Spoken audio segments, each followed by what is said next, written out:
Some may call this music everything from junk rock to primitive thud rock. But heavy metal music has a hardcore group of fans, and KISS helped make it popular. From Los Angeles, one of the founders of the group KISS, lead guitarist Paul Stanley.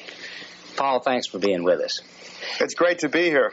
I think it's because of the show there's so many well-informed insomniacs. You know, when I heard that you and your band were fans of Nightwatch, I said, you know, those people, we must be doing something right after going through all that if you watch us in the middle of the night, in the middle of the morning. Well, if you can't get to school in the afternoon, you get a chance to see it at night. I'm always learning. Thank you. Hey, I want to ask you now, the transformation, to the extent that there's been one, you go back 12 years, the audiences that you played before over that 12-year span, externally, I would think they would have changed from the long hair to the crew cut types. Have they changed, and how have you stayed so much the same?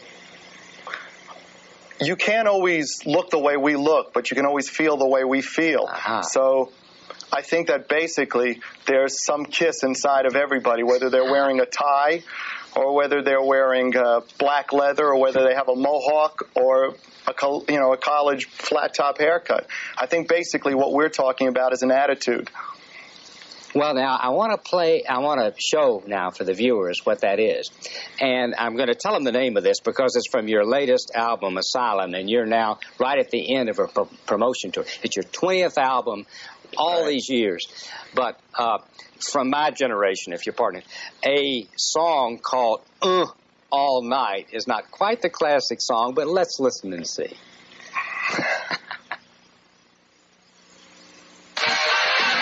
Oh, Pat Boone, eat your heart out. How about that?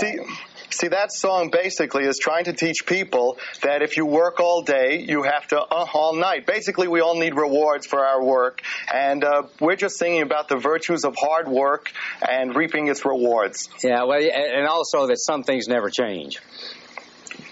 It's been the same since Adam and Eve, hasn't it? Yeah, now, when you started, and you were such a success, but with painted faces, what gave you the idea to make such a shocking come on, because that's what really started you out like that?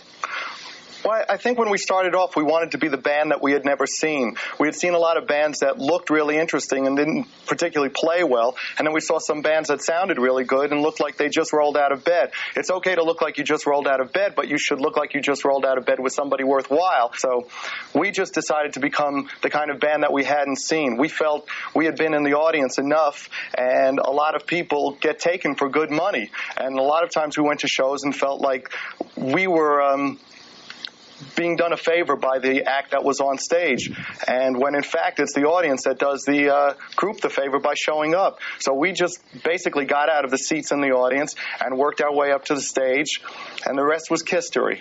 But it's really, you tell me, which is the most important, the music or the show?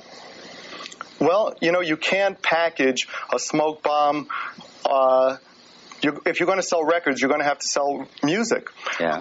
It may not be everybody's idea of music, but basically what we're doing is something that's we're just short order cooks.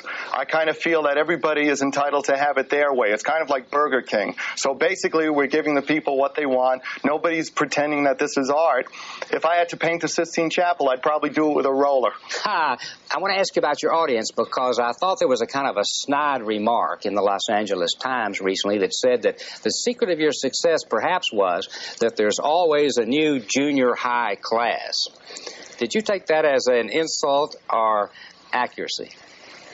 I think in part it's true, but let's face it, you know, the critics that are paid to write, you know, these articles and bestow their knowledge upon us are basically entertainers, and I don't think of them in any other way other than the way I think of a comedian. I mean, it's good for a laugh and we can take it or leave it, but it's certainly not the end-all be-all. You have been quoted as saying that the thing that inspired you to do this was Beethoven. Well, really, my earliest memories of music was Beethoven. Mm-hmm. My parents used to play that all the time. And it must have been very loud. It was very loud, and the interesting thing was I was very disappointed when I went to my first classical concert. I was looking for a volume control because it wasn't loud enough. But that's really my first memory was Beethoven. Yeah, let me tell you, talking with you and seeing you here, I must say that I can't imagine anything harmful to a kid from what you all do, but they say that there are satanic themes, dirty words, you know. Right. There's been a movement to clean up the dirty words. How do you answer that? You don't look like that kind of person to me. I don't feel like that kind of person to me.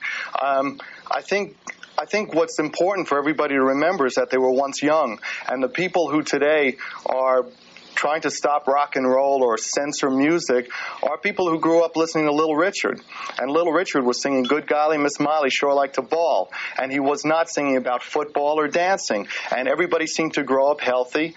And this is just the next generation. People should never forget they were once young. And rock and roll is a celebration of life. Hey. I don't think there's anything harmful in it. I'm here. You're here. We all survived it. God, I like that. You know, we all survived whatever our poison happened to be at that time. What's yours going to be? What are you going to do from now on? Same thing, or can you see a way it's going to change and evolve? Well, I want to continue making music, and I'm looking for something between Macbeth and McDonald's. You know, something to appeal to everybody. Well, it seems to me that what we're going to see is very much of the same, which seems to have been right down the alley of many young Americans. But if it evolves, what direction will it go? That way, right into everybody's home. I'm just trying to do something that people like. That I do this because I want to be accepted, and I do it because I'm trying to see how many people are out there that are like me. We may not have the best taste, but we share the same taste. Okay, now finally, two things. You're a bowling freak. Do you admit that? Yes. Okay. Yeah. We've gotten that done. Now, and you watch Nightwatch. Yes. Beyond being an insomniac, can you explain that in a way that will appeal to our audience here?